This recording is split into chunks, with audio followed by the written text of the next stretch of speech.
আমি তো সেই মেয়ে যে চাইতাম কেউ আমাকে তার রাগ অভিমান ভেঙে বুঝুক, কেউ আমাকে পরিবারের মতো নিঃস্বার্থভাবে ভালোবাসুক, কেউ আমাকে একটা শিশুর মতো হারানোর ভয়ে আগলে রাখুক।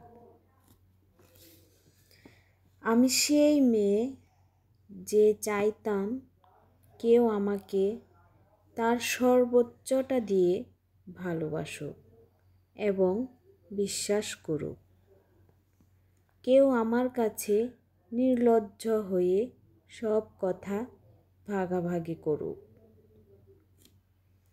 কেউ না হয় নিজে থেকে আমার জন্য অপেক্ষায় বসে থাকুক। হাজারো ব্যস্ততা থাকার সত্ত্বেও একটা বার আমাকে জিজ্ঞাসা করুক আমি কেমন আছি, আমি কি করছি।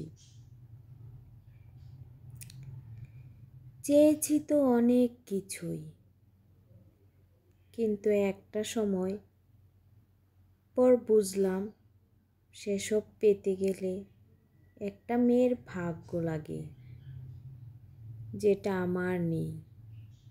আমার কেবল আছে নিজস্ব কিছু কষ্ট।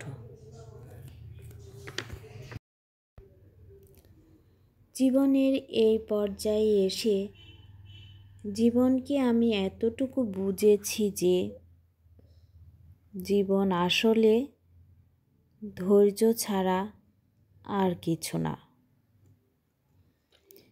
কেউ ছেড়ে গেলে ধৈর্য,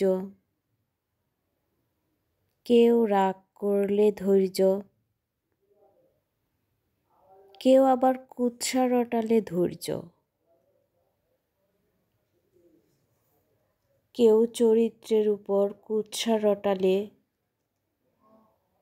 ধৈর্য, কেউ কিছু চাইলেও ধৈর্য। মূলত ধৈর্য ধরাটা জরুরি। ধৈর্য ধরা ছাড়া আমাদের আর কোনো উপায় নেই। যে যত বেশি ধৈর্যশীল, জীবন তার জন্য তত বেশি সহজ। আর দুর্বল ভেবে মানুষ আমাকে যে পরিমাণ আঘাত করেছে, আমি আসলে তার থেকে বেশি আঘাত সহ্য করার ক্ষমতা রাখি। কারণ আমি বোকা নই, আর দুর্বলও নই। কেবল আমার রবের ফয়সালার আশায় সব কিছু মুখ বুজে সহ্য করে রই।